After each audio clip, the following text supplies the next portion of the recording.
વચનામૃત ગઢડા છેલ્લાનું 8મું. પછી શ્રીજી મહારાજે મુનિમંડળને પ્રશ્ન પૂછ્યો છે, ભગવાનનો ભક્ત હોય તેને એવો કયો ઉપાય છે જેણે કરીને સદા સુખી રહેવાય? પછી મોટા મોટા સાધુ હતા, તેણે જેવું જેને સમજાણું તેણે તેવો ઉત્તર કર્યો.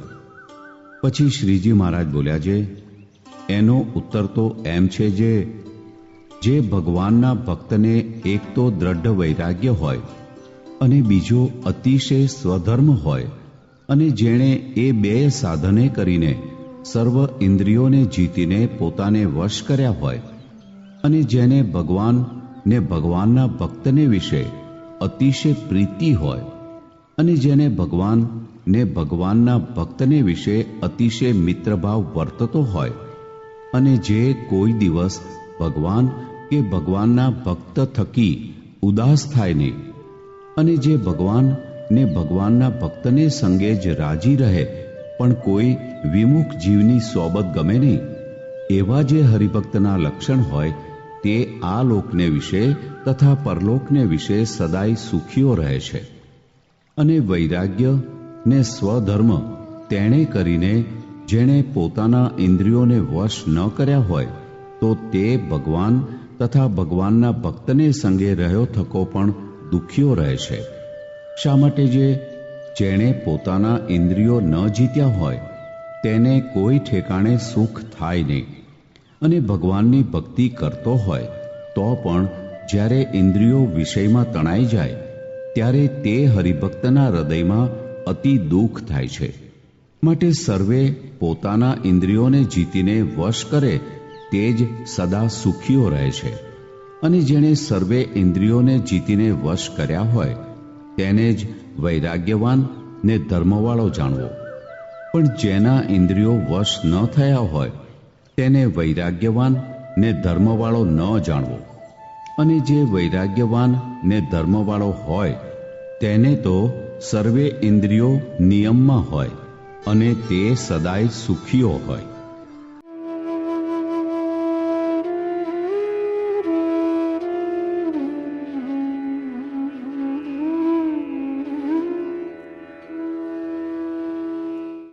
બાપાશ્રીએ કૃપા કરીને વાત કરી છે, આ લોકમાં મહારાજને રાજી કરવામાં આવરણ ઘણા છે.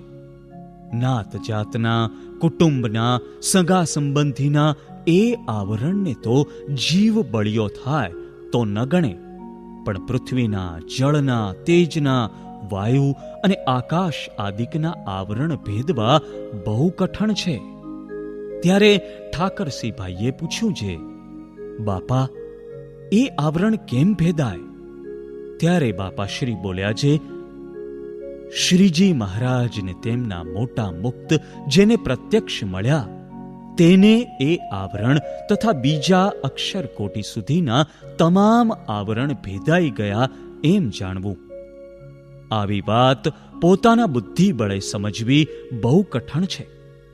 પણ મહારાજ તથા મોટા મુક્ત મળે તેને કાંઈ કઠણ નથી.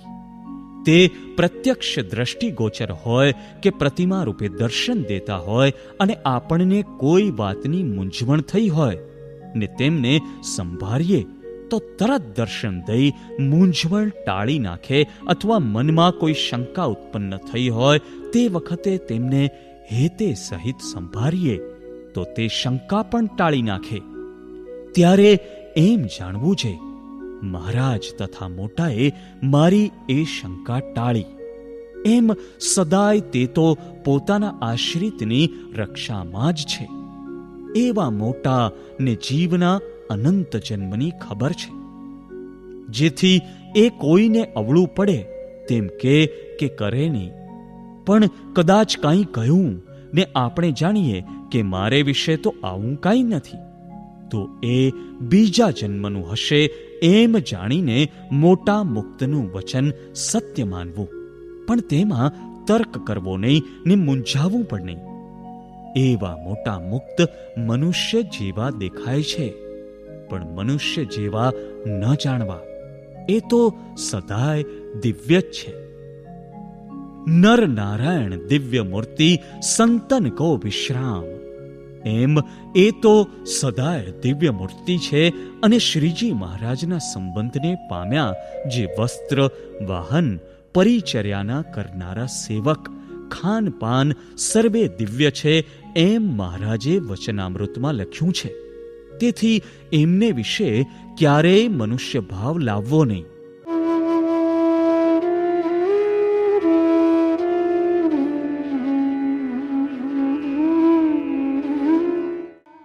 આપણું ચૈતન્ય મહારાજે ભેગો રાખ્યો છે. એના લીધે આપણે હવે કેવા છીએ? નિર્ભય છીએ. સ્વામિનારાયણ ભગવાન મળતા આપણે નિર્ભય થયા. બધી બીક મટી ગઈ, બધા ભય જતા રહ્યા. કોઈ દાડો કોઈની બીક રાખવી નહીં. બીક જેવું કોઈ દિવસ રાખવું જ નહીં. બીક શબ્દ જ ભૂલી જવાનો. પરાવાણીની ડિક્શનરી છે, એમાં ભય શબ્દને સ્થાન જ નથી. બરાબર? આ ભય તો અહીંયા પેદા થાય છે, દેહભાવમાં. દેહભાવ મટી જાય એટલે ભેગો ભય પણ જતો રહે. નિર્ભય થઈ જવાય. અભયદાન મહારાજ આપે છે ને, આમ કરીને. એટલે મહારાજ કહે છે, અમે મળ્યા, મારો અભય હાથ તમારા ઉપર પડ્યો, એટલે આપણે અભય થઈ ગયા. કારણ સત્સંગ એટલે મહારાજની મૂર્તિમાં રહીને કાર્ય કરવાનું સત્સંગ. બરાબર? એનું નામ કારણ સત્સંગ. કોઈ કહેશે, કારણ સત્સંગ એટલે શું? કારણ એટલે મૂર્તિ. જે સત્સંગ કરતા મહારાજની મૂર્તિ હાથ આવે તેનું નામ કારણ સત્સંગ. કોઈ પૂછે કે કારણ સત્સંગ અને કાર્ય સત્સંગ એ શું છે? તો આ એનો એક જ વાતમાં જવાબ. બરાબર? એ રીતે બધાને મૂર્તિ સાથે જોડો. મૂર્તિ સાથે જોડાશે એટલે એવો આનંદ આવશે ને, કાર્ય પણ સારું થશે. મૂર્તિ સાથે જોડાઈને કાર્ય કરીએ તો કાર્ય બહુ સરસ થાય. અભ્યાસે સારો થાય, હોશિયારે થવાય, બધું જ્ઞાન સ્વયં પ્રગટે. બરાબર?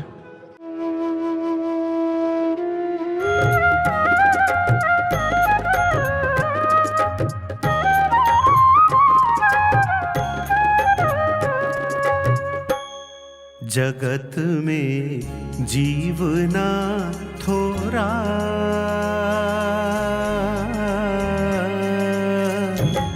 जगत में जीवना थोरा, भूले देखी तन गोरा।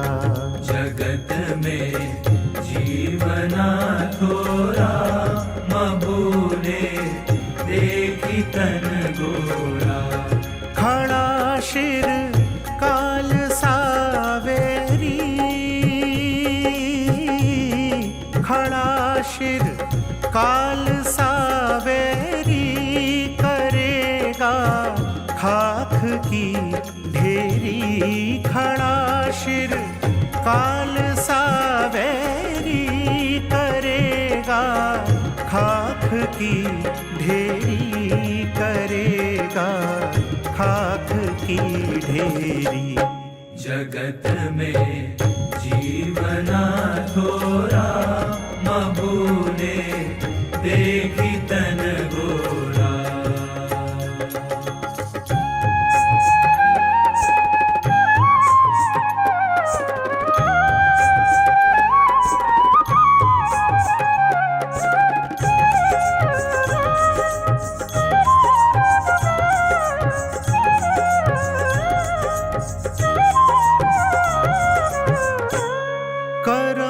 को समझ के करना,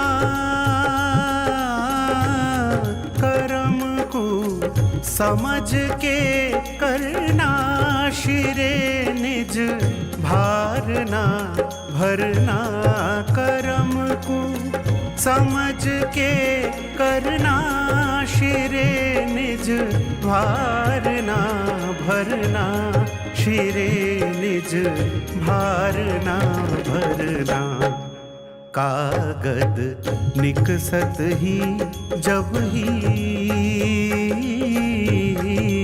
कागद निकसत ही जब ही, कठिन है बोलना तब ही।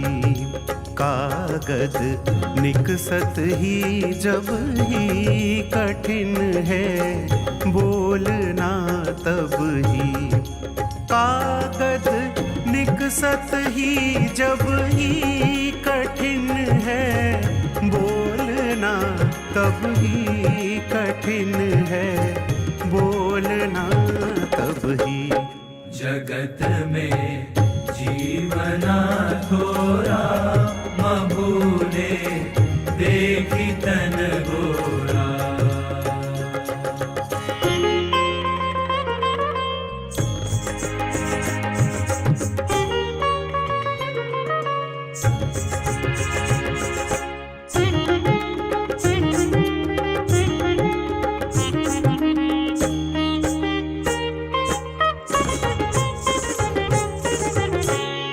नहीं त्या सगा कोई अपना,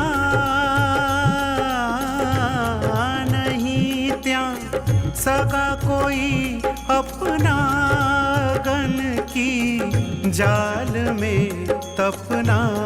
नहीं त्या सगा कोई अपना, गन की जाल में तपना, गन की जाल में तपना। लेखा जमराज जब करही, लेखा जमराज जब करही, किए कृत भोगने पर ही। लेखा जमराज जब करही, किए कृत भोगने पर ही।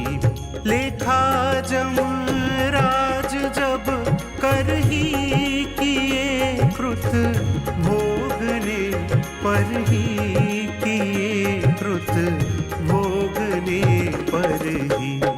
जगत में जीवना थोरा, मभूले देखी तन गोरा।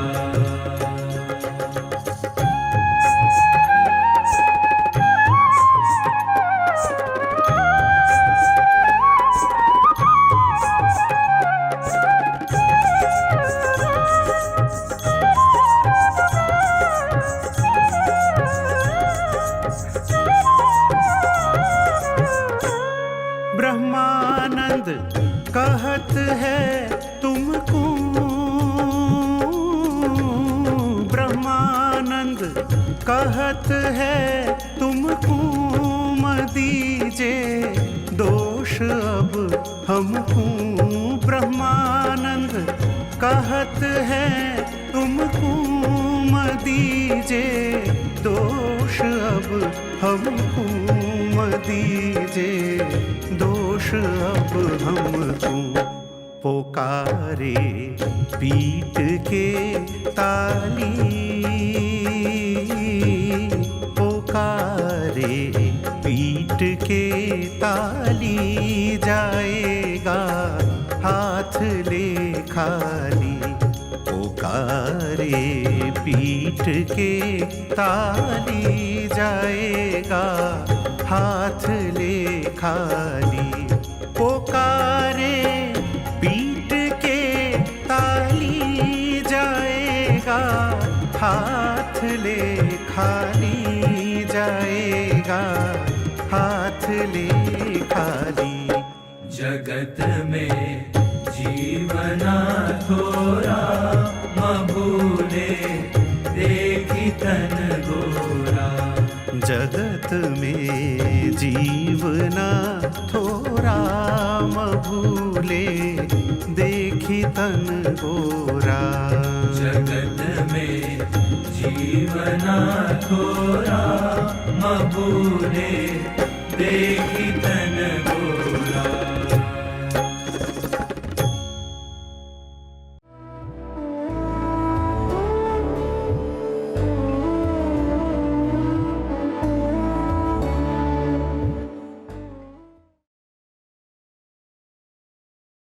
બધાને એવી પાત્રતા ન હોય એટલે કેવી રીતે દર્શન કરાવી શકે પ્રભુ? પણ દર્શન કરાવવાને માટે ભગવાન હંમેશા જન પ્રત્યે કૃપા વરસાવે છે. દરેક જીવ ભગવાનને પામવાના, ભલે પાત્ર હોય કે ન હોય, મોડા વહેલા સ્વામિનારાયણ ભગવાનના સ્વરૂપમાં પહોંચી જશે. અને એ ભગવાનના સ્વરૂપમાં પહોંચવું એટલે યોગ પૂર્ણ થઈ ગયો. પૂર્ણ યોગ એનું નામ. અત્યારે યોગ ચાલુ છે બધા, દરેક ધર્મમાં યોગ ચાલે છે, સારી વસ્તુ છે. એ યોગ કરતા કરતા આગળ વધશે અને છેવટે જયારે પૂર્ણ યોગ થશે ત્યારે સર્વોપરિતાનો અનુભવ થઈ જશે. ત્યારે સારા જીવન દરમિયાન મહારાજની મૂર્તિમાં જોડાવો. યોગ એટલે જોડાવો, મૂર્તિમાં જોડાવો. બીજે જોડાય એને યોગ ના કહેવાય. કોઈ પ્રવૃત્તિમાં જોડાય તો એ યોગ ન કહેવાય. યોગ તો એનું નામ કે જે ભગવાનના સ્વરૂપમાં જોડે એનું નામ જેવું. ત્યારે એ યોગનો અભ્યાસ સારા જીવન દરમિયાન ચાલુ રાખી અને આ બ્રહ્મયજ્ઞમાં જે કઈ સુંદર વાતો મહારાજના મહાભક્તોએ કરી એ વાતો સ્વામિનારાયણ ભગવાને કરાવી. એટલે સ્વામિનારાયણ ભગવાન એના અનાદિ મુક્તો અને એમના કરેલા સુંદર બુદ્ધ વચનો શાસ્ત્રો એનું ચિંતન કરીએ. એ કલ્યાણકારી ગુણોનું ધ્યાન ચિંતન કરીએ અને ભગવાનની મૂર્તિમાં જોડાઈએ. આપણે બધા જાણીએ છીએ કે આજના લોકથી મૃત્યુ થયું કહેવાય. જેટલી ઘડી આજના લોકો એટલી ઘડી આપણું મૃત્યુ થયું જાણો. એમ ગુણાતીતાન સ્વામી અને મોટા સંતો કહેતા, અને એ હકીકત છે. ત્યારે અને એક મોટા સંતે તો એમ કહ્યું કે નિશાન ચૂકવું નહીં અને મુકામ મૂકવું નહીં. ત્યારે કોઈ સમજી શકે નહીં સ્વામી નિશાન શું કે આજ્ઞા. આજ્ઞા અમને દ્રષ્ટિ રાખવી અને મૂર્તિ રૂપી મુકામ મૂકવું નહીં. એ મુકામ સિવાય બીજે ક્યાંય પણ પ્રતિક્રિયા આપવી જોઈએ નહીં. ત્યારે શ્રીજી મહારાજની મૂર્તિ એ સર્વોપરી મૂર્તિ છે. એમાં અનંત અનાદિ ભક્તો એ મૂર્તિનું સુખ અનુભવે છે. એ સુખમાં આપણને રાખ્યા વરસાવે છે. આ દિવ્ય સભામાં આપણે બધા આવી ગયા કે આપણા મોટા ભાઈ હવે આપણો જન્મ રહ્યો ખરો. જેવો એમનો દિવ્ય જન્મ એવો આપણો દિવ્ય જન્મ.